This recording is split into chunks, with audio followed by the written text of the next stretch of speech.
जिंदगी की इस भाग दौड़ में उलझनों में हम सब ने खुद को कहीं न कहीं खो दिया है। कई बार हम खुद को बहुत कमजोर महसूस करते हैं। हमें समझ ही नहीं आता है कि हमें जो कर रहे हैं क्या वो सच में हमारे लिए सही है। अक्सर हम खुद को दूसरों से कंपेयर करने लगते हैं और हमें लगने लगता है कि सामने वाला इंसान हमसे कितना बेहतर है, उसकी लाइफ कितनी अच्छी है, और ये सोचकर अक्सर हम खुद को दुखी कर लेते हैं और इससे हमारे अंदर जो हमारा सेल्फ कॉन्फिडेंस है वो कहीं न कहीं खत्म हो जाता है। अब सवाल ये आता है कि ऐसा हमारे साथ ही क्यों होता है और इस सिचुएशन में हमें क्या करना चाहिए। दोस्तों, हम सब की लाइफ में हजारों लोग आते हैं और हजारों लोग जाते हैं। हम कई बार खुश हो जाते हैं तो कई बार बहुत उदास हो जाते हैं, लेकिन इन सब के बीच हमारी जिंदगी में एक ऐसा इंसान होता है जो हमारे पैदा होने से लेकर मरने तक हमारे साथ होता है। वो इंसान होता है वो खुद। लेकिन वो क्या है जो सिर्फ अकेले रहने वाले लोगों में होती है। अकेले रहने वाले लोगों की जो सबसे पहली क्वालिटी है वो है उनकी यूनिक पर्सनालिटी। दोस्तों, बचपन से ही हम सुनते आए हैं कि हर इंसान खुद में यूनिक होता है। हर इंसान की एक खासियत होती है, लेकिन उस खासियत का पता हम तभी लगा पाते हैं जब हम वो खुद के साथ अकेले में समय बिताते हैं। अक्सर हम जिंदगी की इस भागदौड़ में इतना उलझ जाते हैं कि हम खुद की क्वालिटीज को ही नहीं पहचान पाते हैं। खुद को दूसरों से कंपेयर करने लग जाते हैं और लोगों के कैरेक्टर से इतना प्रभावित हो जाते हैं कि हमारे अंदर की जो हमारी खुद की यूनिकनेस है, जो हमारी यूनिक पर्सनालिटी है, वो कहीं ना कहीं गुम हो जाती है। जबकि जो अकेला रहना पसंद करता है उसकी अपनी एक खासियत होती है, अपनी एक डिफरेंट इमेज होती है, जो बिना किसी से प्रभावित हुए अपनी जिंदगी अलग ढंग से जीता है। नंबर 2 है पॉजिटिव एटीट्यूड। अक्सर जब हम सबके साथ होते हैं तो हमारे अंदर कहीं ना कहीं एक कंपैरिजन होता है। जैसे क्लास के किसी टॉपर को देखकर हमें लगता है कि वो मुझसे कितना बेहतर है और मैं उसके जैसा शायद कभी ना बन पाऊं। हम खुद के अंदर ही कमियां निकालने लगते हैं और धीरे धीरे हमारा सेल्फ कॉन्फिडेंस भी खत्म होने लगता है। लेकिन जब हम अकेले होते हैं तब हम इस कंपैरिजन से दूर होते हैं। तब हमें कोई जज नहीं करता है और न ही हम किसी को जज करते हैं कि उसमें वो खासियत है या मुझ में ऐसी कमी है। जब आप अकेले होते हो, खुद के साथ समय बिताते हो, तब अपने अंदर झांकने का समय मिलता है।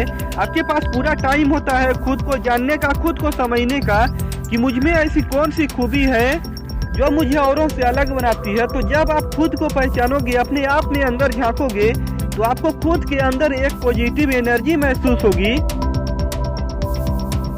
और तीसरी जो क्वालिटी है वो मेंटली और इमोशनली बहुत स्ट्रांग होते हैं, क्योंकि उन्हें पता है कि उनकी लाइफ में जो प्रॉब्लम्स आएंगे उसे उन्हें अकेले ही सॉल्व करनी है।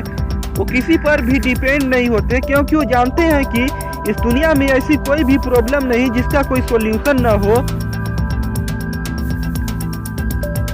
अकेले रहने वाले लोगों की जो चौथी क्वालिटी है वो है उनकी सेल्फ रिस्पेक्ट। वो ज्यादा किसी से बेकार की चीजों में उलझते नहीं, बेकार की चीजों में बात नहीं करते, दुनियादारी से दूर रहते हैं। और जब आप बेकार की दुनियादारी में किसी से उलझते नहीं, सिर्फ काम की चीजों में ही बात करते हो, तो लोग आपका सम्मान करते हैं। अकेले रहने वाले लोग इस सांसारिक मोह माया से दूर होकर अपने सेल्फ रिस्पेक्ट को पहले प्रायोरिटी देते हैं। सबसे पहले सिर्फ खुद को ही महत्व देते हैं।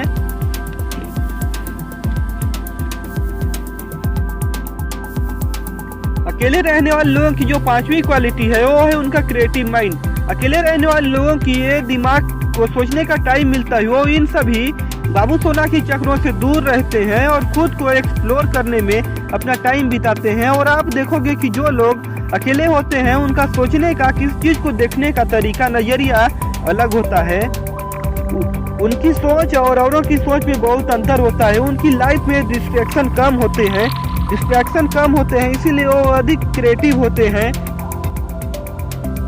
अकेले रहने वाले लोगों की जो छठवीं क्वालिटी है वो है उनका सेल्फ डिपेंड होना। वो किसी के एहसानों तले नहीं दबते, क्योंकि उन्हें किसी पर भी डिपेंड नहीं रहना पड़ता। वो अपने किसी काम के लिए किसी पर भी डिपेंड नहीं होते।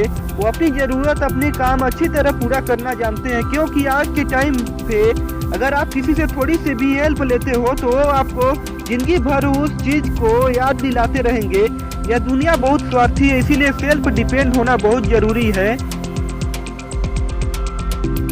अकेले रहने वाले लोगों की जो सातवीं क्वालिटी है वो है उनकी सक्सेस रेट बहुत ज्यादा होती है। अकेले रहने वाले और सोचने वाले लोगों के सफलता के चांस बहुत अधिक होते हैं।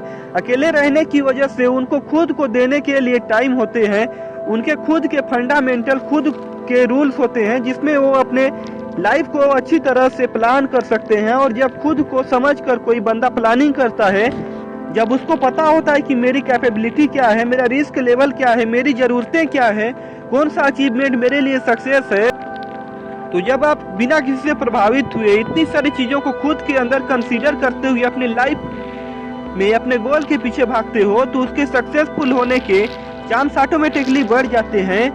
और अकेले रहने का मतलब ये बिल्कुल भी नहीं कि आप अपनी मम्मी पापा दोस्तों या अपनी फैमिली से दूर हो जाओ।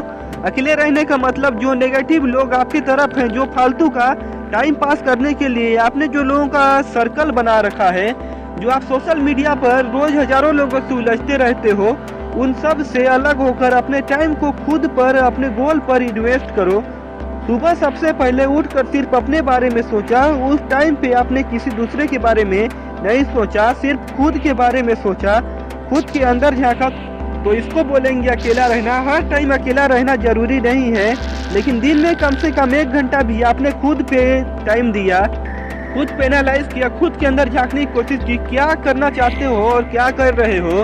इसीलिए जो करना चाहते हो, जिसमें आप सक्सेसफुल होना चाहते हो, जिसमें आपको लगता है कि इसमें मैं सक्सेसफुल हो सकता हूँ, सिर्फ वही काम करो। वीडियो अगर अच्छी लगी हो तो लाइक, कमेंट एंड शेयर करो। चैनल पे नए आए हो तो सब्सक्राइब करके घंटे के बटन को ऑन जरूर कर देना, जिससे आपको ऐसी वीडियो की नोटिफिकेशन मिलते रहे।